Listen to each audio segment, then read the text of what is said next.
might turn to a million, then we all reach. That's just sign.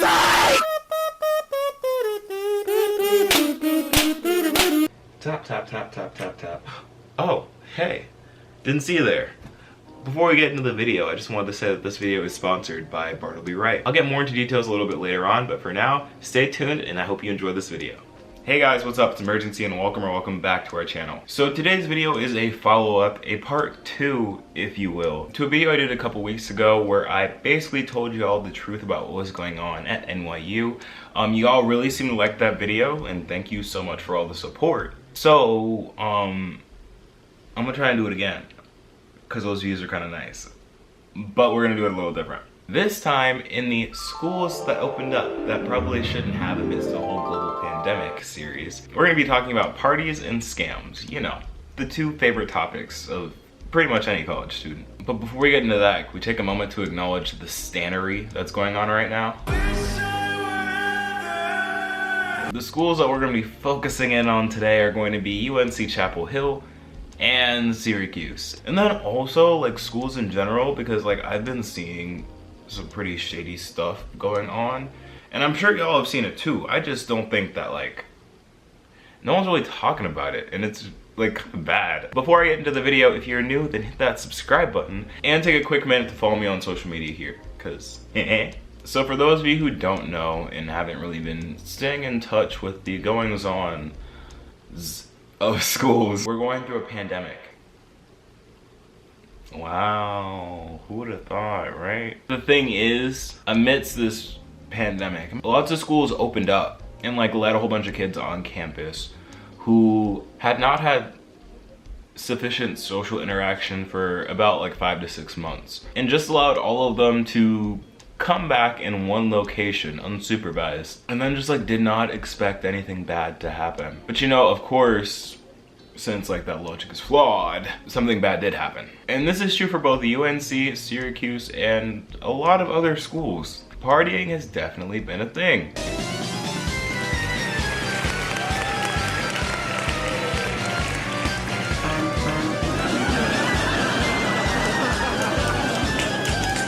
Which is very problematic because that is exactly the opposite of what we need to be doing right now, and it's going to keep us from progressing as a society. But you know, live fast, die young. And in UNC's case, I really hope that it's UNC. Actually, let me look it up because I don't want to sound stupid. So I'm just going to call it UNC in total because I don't have the brain power.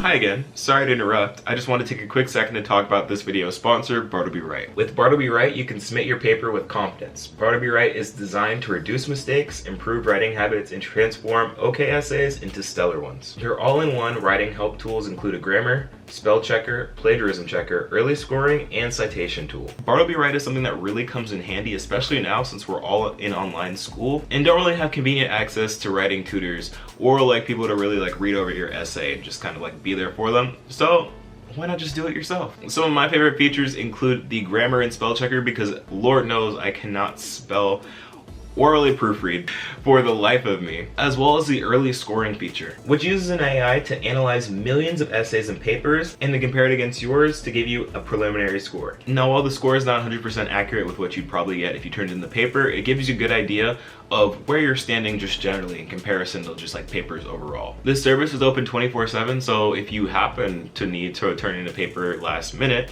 you can run it through Bartleby Wright right before you turn it in to make sure that your essay is crisp. You can try out Bartleby Wright today by clicking the link in my description to get your first month completely free, with the service then being $9.99 in the months after that. Make sure to use the link www.getbartleby.com/emergency-right. Thank you so much Bartleby for sponsoring this video. Let's get back into the college shadiness. So yeah, parties and like not following social distancing happened at UNC, and as a result, all the kids that had moved onto campus kind of got kicked off of campus about like a week to 2 weeks later.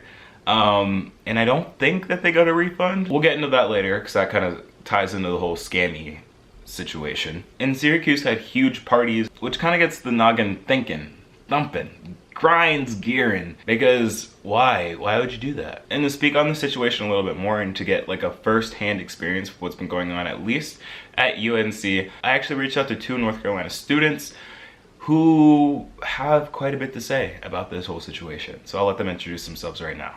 Hey, my name is Jenny Drury, and I'm a sophomore here at Carolina. Hi, my name is Megan Copty, and I'm a first year at Chapel Hill. Hi everybody, so glad you're here. My first question to y'all is, why did you decide to come back to campus?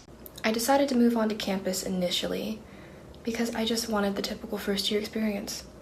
I wanted to get connected with student organizations. I wanted to make new friends, meet new people, and experience independence like I'd never experienced it before.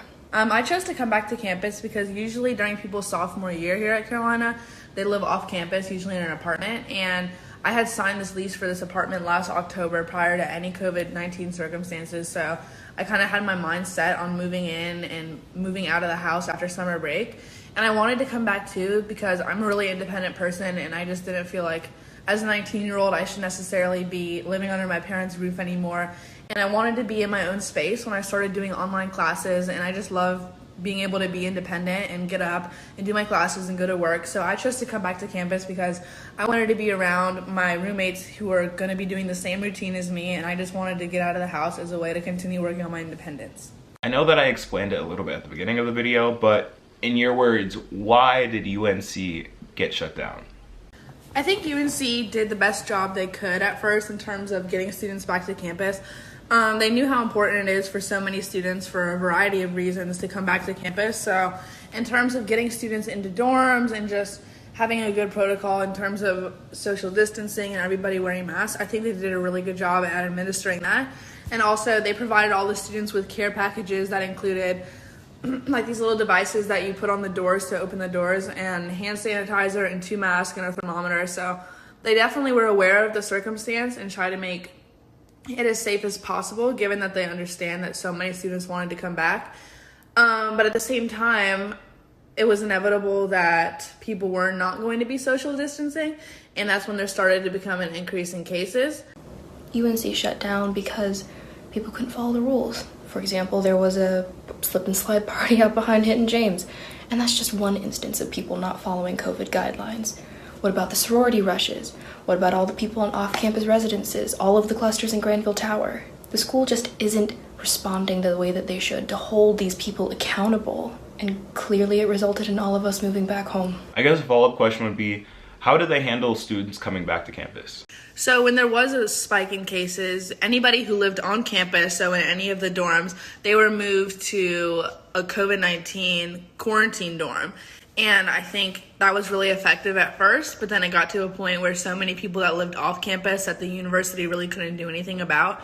When those cases started going up, that's when they realized there was a little bit more of a problem. But when those cases started coming up, I think UNC did a really good job of alerting everybody and sending out email, text blasts, just explaining the situation and where the clusters were. I think the university handled bringing students back to campus very, very poorly. Obviously, I had to move back home before my second week of classes ended. It's such a shame because there are so many other first years like me that were dreaming of this, that desperately wanted to experience college life. And plenty of them, just like me, won't get that until probably next year, which is going to be a direct consequence of not taking it seriously right now. How exactly did they kick you off of campus? Like, did they give you enough time? Like, what's the situation there? I had to move back because the UNC highly incentivized it, and I had no other choice if I really wanted a guaranteed refund. And on top of that, I'd have to go through a rigorous process just to attempt to stay, and it just wasn't worth it. I got to a point where there were so many cases and university decided that it was time to shut everything down.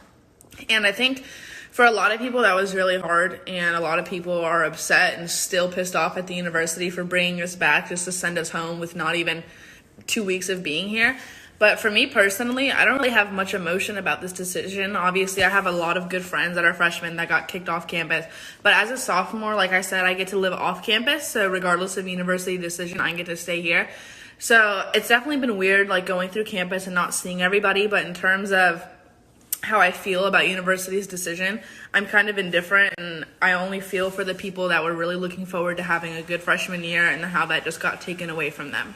I guess my last question would be, what do you think your school could have done to prevent this, and what would you like to see from them in the future? What I'm hoping university does in the future, obviously I wish things could be back to normal tomorrow. I wish I could go to class, interact with my classmates, go to football games, but obviously we're living in really trying times right now, so I think that hopefully if there's a vaccine or something like that soon, that hopefully university will take whatever measures are necessary to get a lot of students back on campus and try to get things back to normal, whatever that new normal looks like. But obviously everybody's health is so much more important, and I think university is definitely making that their priority before they make any more decisions for the spring.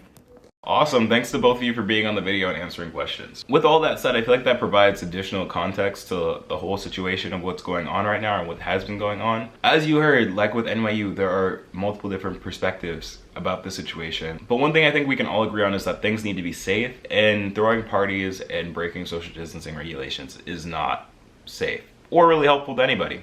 Like literally anybody. Like y'all are single-handedly sinking the entire ship. Like if the world was the ship. Oh, an iceberg.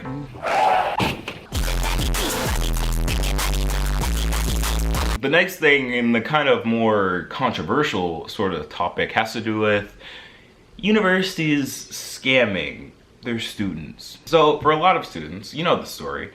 Colleges have been saying, like, we're going to reopen in the fall. Y'all are going to come here in the fall. It's going to be great. You're going to get the full experience. You're going to pay full tuition, or you're going to pay even higher than full tuition. Because, you know, these unprecedented times have been so difficult. And we've lost so much money as a conglomerate that in order to pay for all these resources and to provide basic safety for you all, we're gonna have to jack up tuition just a little bit, just so you can get your COVID tests. But, you know, you wouldn't really have to worry about all that if we just let y'all stay home.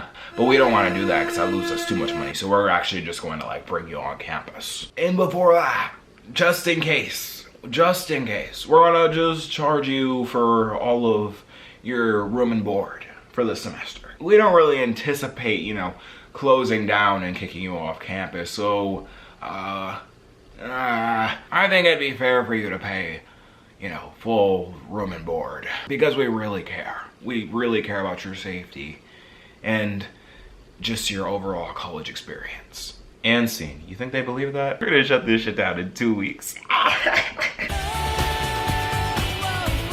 But yeah, that's basically what happened. Schools really brought students on campus knowing that they would not strictly enforce any rules, have a real plan for the entire semester given the whole, you know, pandemic, or really flesh out a backup plan in case things did go wrong, and was just like, you know what, who needs all that? Let's just bring them to campus, and then kick them out after they already collected their bag. Just like, oh, sorry, who could have predicted that? Like, you could have predicted that. Anybody could have predicted that. Like, it wasn't a surprise. I mean, like, this did all kind of happen in March. You kind of just like perfected the craft this time. Like, you perfected the deceit. Like, the first time you kicked this out, it wasn't really like organized. It was just kind of like, get out. But this time, you've been planning, you've been plotting. You thought about exact words. I'm sorry to disappoint you, but get the out of our dorms. Like, my heart goes out to all the students that are either international or from across the country that are flying all the way to these schools with the assumption that they will be there the whole semester and that they will have housing, only for that to be canceled in 2 weeks, and then they have to figure out how exactly they're gonna pay for that. That's a great question. I wasn't expecting that question. But that's neither here nor there. Actually, I think that's both here and there. And there and there and there. I think it's actually very, very much so relevant. But yeah, school's sort of already started now. People have already sort of figured it out. I'm sure some people are probably still gonna get kicked off campus in like coming weeks, because, you know, people are people. But yeah, that's gonna be it for this video, guys. I hope you enjoyed, and if you're new to the channel, then definitely hit that subscribe button. If you enjoyed the video, then leave a like, because that really helps me out. Let me know your thoughts and experience about all this down in the comments below, and a special thanks to everyone who shared their experiences on this video today. Once again, if you like me and want to see more of me, then you can follow me on my social medias here at Imurgency. But other than that, guys, thank you so much for watching. I have been the Imurgency, and I will see you in the next video. Peace.